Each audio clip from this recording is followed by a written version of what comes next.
Okay, we're gonna take a ride for King Kong and Jaws here at the Universal Studio. So check out later in the video.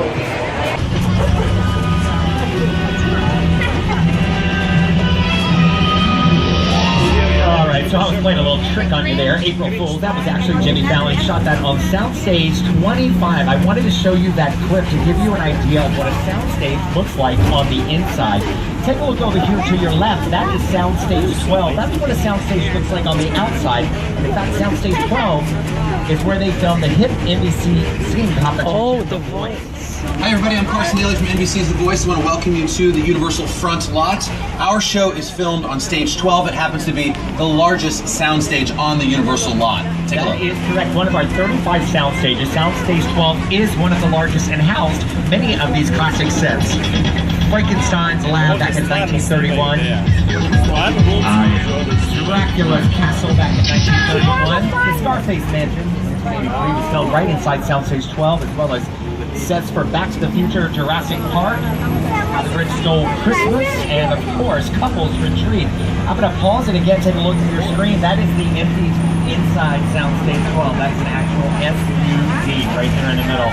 Looks like a little miniature SUV, but that is life size. Now taking a look over here to your left, Soundstages 25, 24, 23, and 22, all home of TV's hit crime drama, CSI. Crime Scene.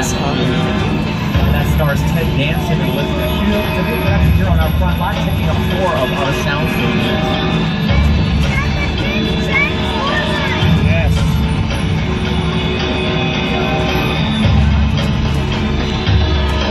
Now you might see all of these. They look like RVs kind of out here in the parking lot. Those are actual dressing rooms to the stars of that show.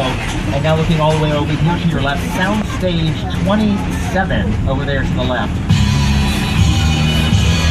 Soundstage 27 is now home to the Mindy Project, and the Mindy Project stars Mindy Kaling, a former co-star and writer of NBC's hit show The Office. Now she produces the Mindy Project, shot right there in Soundstage 27. Now, the Mindy Project, it airs on Fox, but is produced by Universal Television. Now, NBC Universal is one of the world's largest entertainment companies, and what you might not know is that NBC Universal also is home to some of your favorite networks like NBC, Sci-Fi, USA, Bravo, Telemundo, Golf Channel, CNBC, MSNBC, the Weather Channel, Oxygen, Esquire Network, and NBC Sports, just to name a few. Now, as we pass these television sound stages over the years, many television shows have been filmed inside of these sound stages. How many have you seen?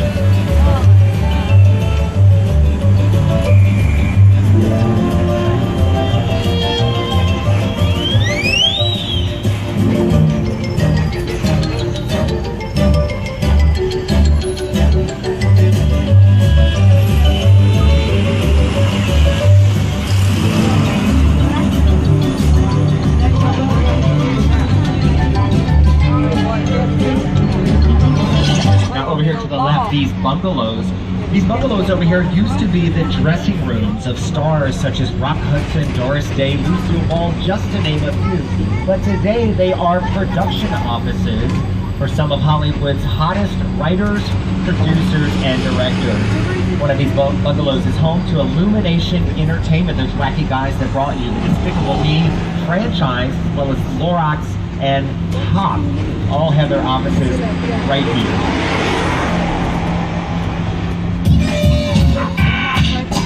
I'm Chris Meledandri, the founder of Illumination Entertainment. Now, as we pass production bungalow 5195 over here to your left, you'll notice Hannibal's written on top of it. Well, that familiar-looking profile by 5195 was the legendary director Alfred Hitchcock's profile that you saw in all of his films. That was his office when he worked here on our front lot. We're thrilled to bring you Minions next summer, and then 2 totally original films in 2016, including The Secret Life of Pets. Awesome! And Illumination.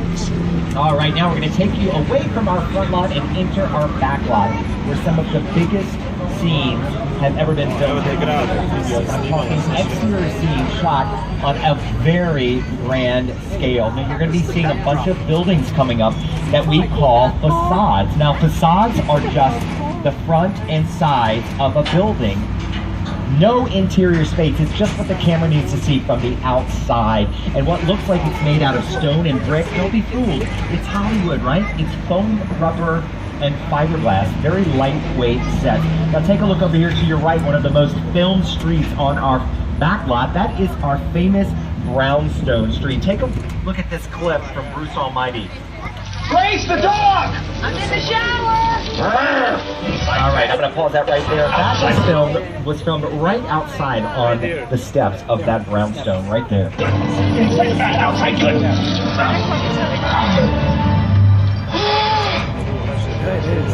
Oh, you're done now. Great. B.E.A.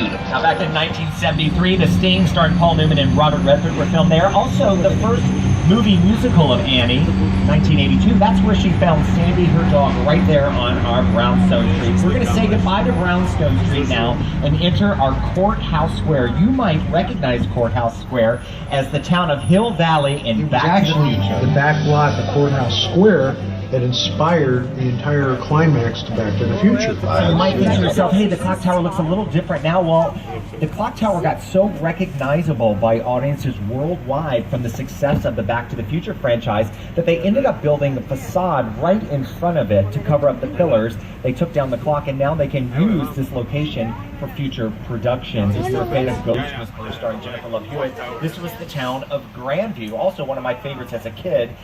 This was snow-covered Kingston Falls in the Gremlins. Steven Spielberg also used our Courthouse Square for his movie Amistad that was set in the 1800s. It was a New England town. Now, Courthouse Square used to be called Mockingbird Square because the two classic films To Kill a Mockingbird and Inherit the Wind all filmed right there in our Courthouse Square. Now, as we round the corner, you're going to get an exclusive look behind facades. I told you they weren't full buildings, and you're going to be able to see that. They're just very thin, lightweight sets. Now these facades were built with what is called forced perspective. Now what that means is anytime something is far away from the human eye, it gets smaller and smaller. So as we turn the corner, and you'll see ancient battles.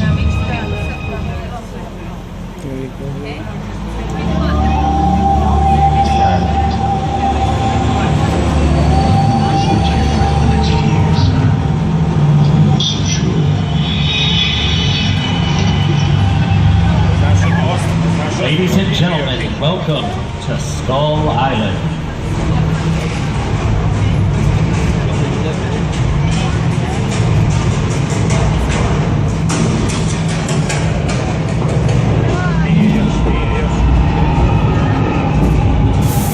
Okay, glasses on everybody.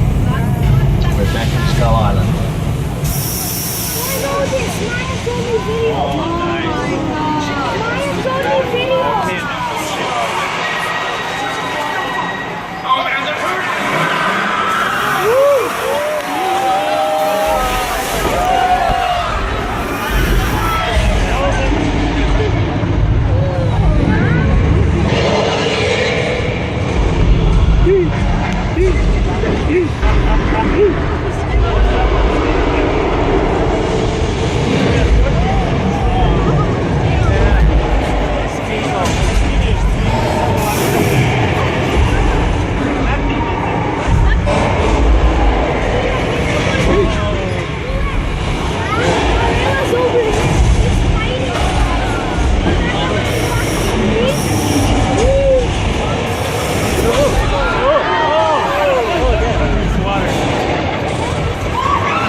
Now, not all of these cars are what they seem to the human eye. In fact, the Magnum PI Ferrari, just a Ferrari shell with a Volkswagen engine. Please have a seat in the back. I see you standing. Please have a seat so we can continue on. Thanks. Also, of course, the fiberglass Flintstone cars.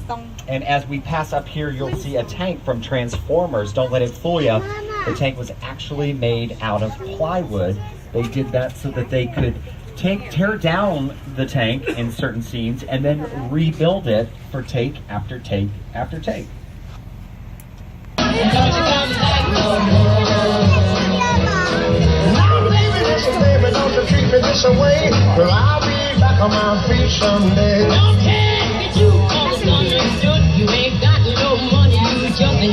Well, I guess if you say so, I'll have to pack my things and go. That's right, hit the road, Jack. Don't you come back no more, no more, no more, no more. Hit the road, Jack. Don't you come back no more. What you say?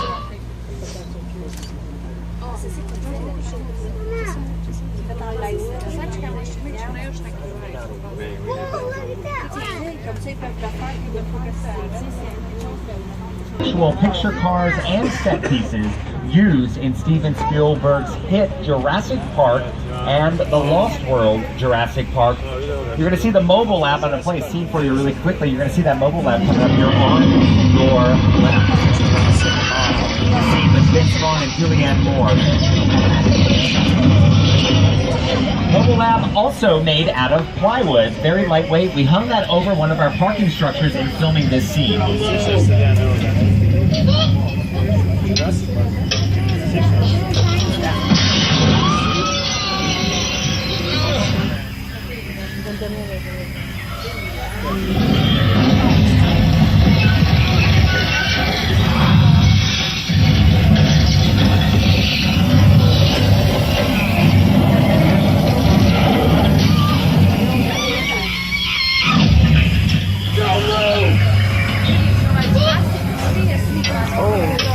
Oh my God, someone's gonna speed on us.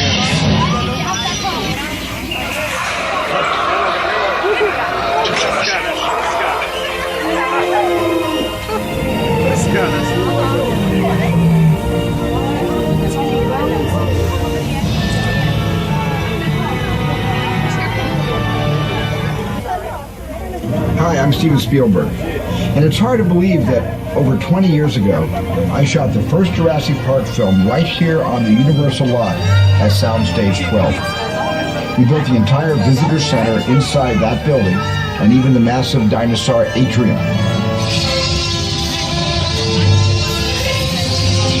Of linear styrofoam to build these homes and enough artificial snow to cover 9 football fields. A massive undertaking.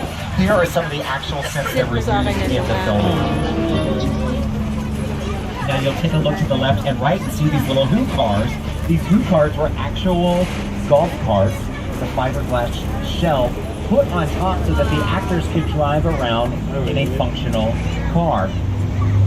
Now, unlucky for them, their neighbor here on our back lot is Norman Bates and the Bates Motel from Alfred Hitchcock's classic thriller, Psycho. Oh, there is. Looks like something's going on.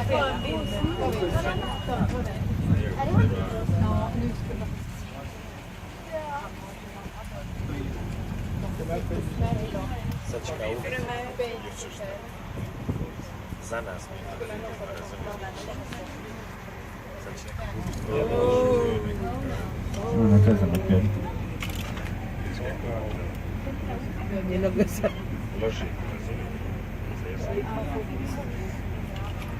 Maybe it's not a good time to take a picture.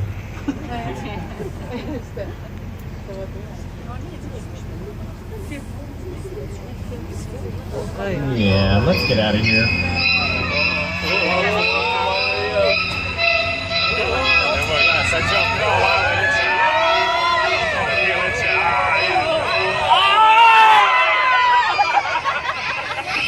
Hopefully we didn't lose anybody back there. Everybody good in car 4? All right, tram successful. All right, ladies and gentlemen, we're about to now drive you through one of the most epic sights ever created for the film called... Whoa, the world is...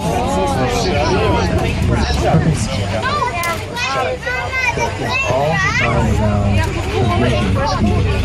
When you first watched it, sit down and talk about the war in the world. I thought, what if the 747 goes down right in a big neighborhood? Because it's just something you don't see. You're doing good. This one's your quick one, okay? Stay close.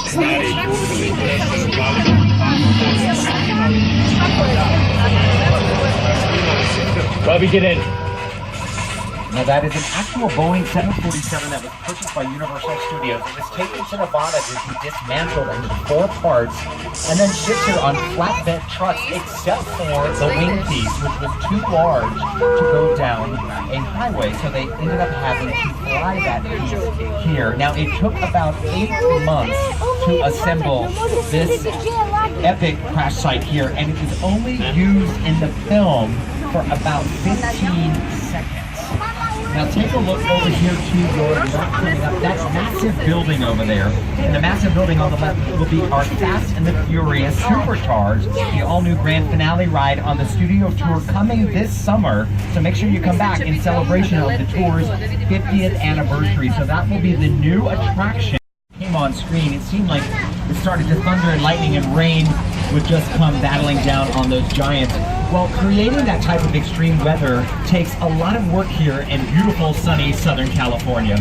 It hardly ever rains here, never snows, so all extreme weather has to be made here on our sets. We're now driving you through our old Mexico, and here to tell us what to expect as far as weather goes, here, America's favorite weatherman, Al Roker.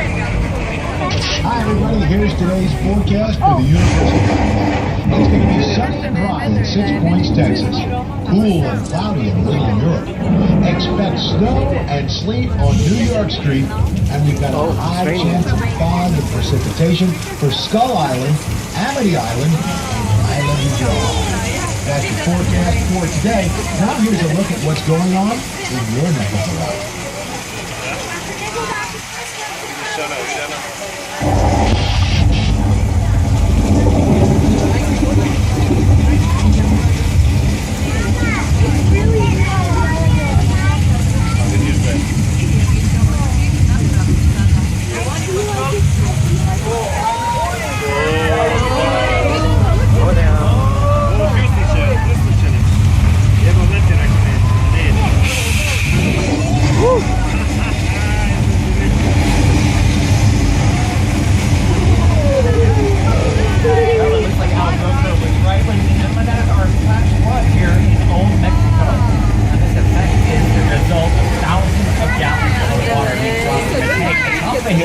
But don't worry, we recycle all the water back into the drinking fountains in the park. April Fool. All right, here is a scene from Big Fat Liar where you can see that flash flood in action.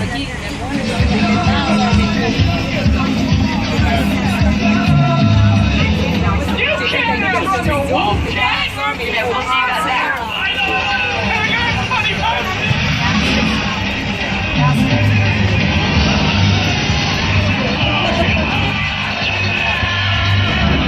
Now taking a look over here to the right, this is our oldest street here called Denver Street, where many of our westerns were filmed, right there on Denver Street. Oldest one here, oldest facade. You're just gonna stir things up here. That I am.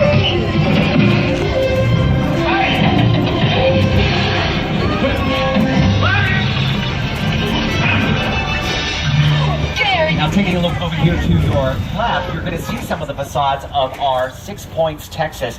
Now you might notice that some of the doorways on these facades are a little larger than your actual standard door. Well, they built them that way for a reason. Take Jimmy Stewart, John Wayne, have them enter a scene in a Western film in a doorway that is our little Europe piece of our back lot here. Now we can make this part of our back lot like anywhere in Europe. we want it to be. All we do is change the language on the signage. We put some art department flair here, and voila!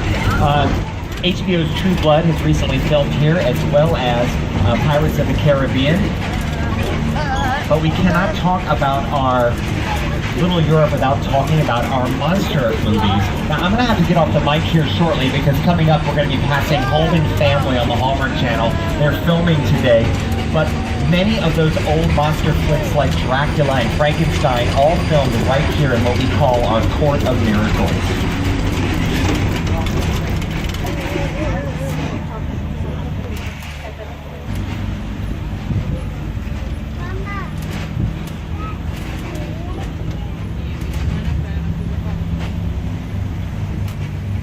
An extreme, a beautiful chance right now to come into this extreme set that was built for a film. I can't tell you what it is yet. They haven't released it, but they still have left the setup.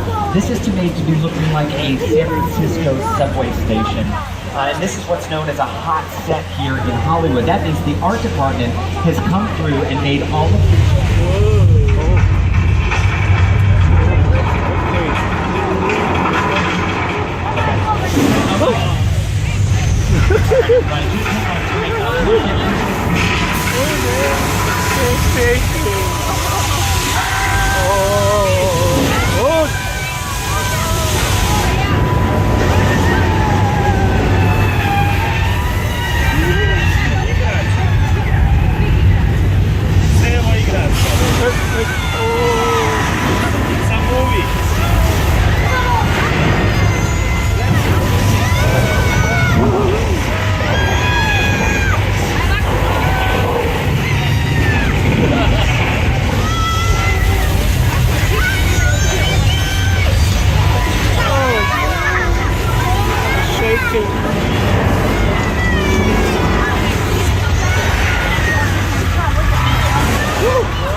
you did good.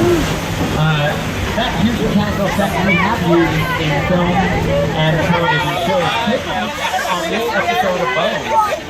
This way.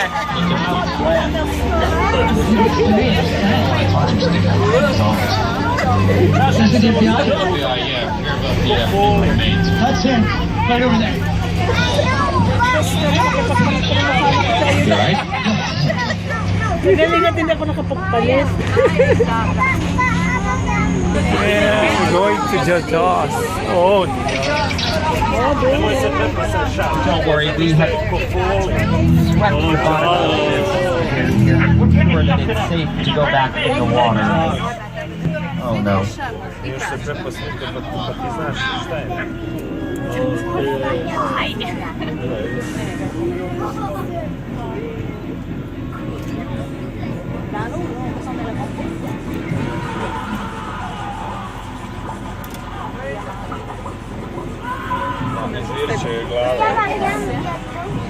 Maybe we should pull behind this here, just to be safe.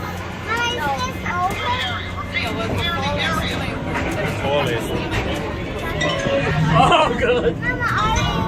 It's right there.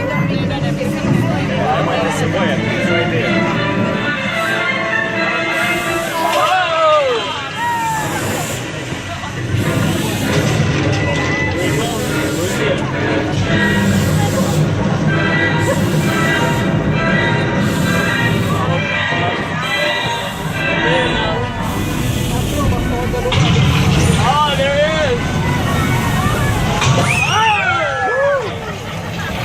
Alright, so who could tell me again, what type of shark was that?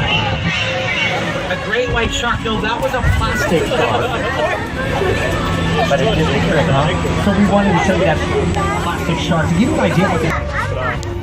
Please have a seat. Thank you very much. So that is just like the mechanical shark they used in the filming of Jaws. They actually nicknamed the mechanical shark Bruce after Steven Spielberg's attorney, and Bruce was a nightmare to work with on set. They tested Bruce out in a freshwater tank here on Soundstage 27, home of the Mindy Project. Remember that? They tested Bruce out, then they flew him off the coast of Martha's Vineyard for the first day of filming. They put Bruce in the Atlantic Ocean, and right away he sank directly to the bottom. Reason is they failed to test him in salt water. That's a much maligned shark. The shark was rescued. It didn't really work.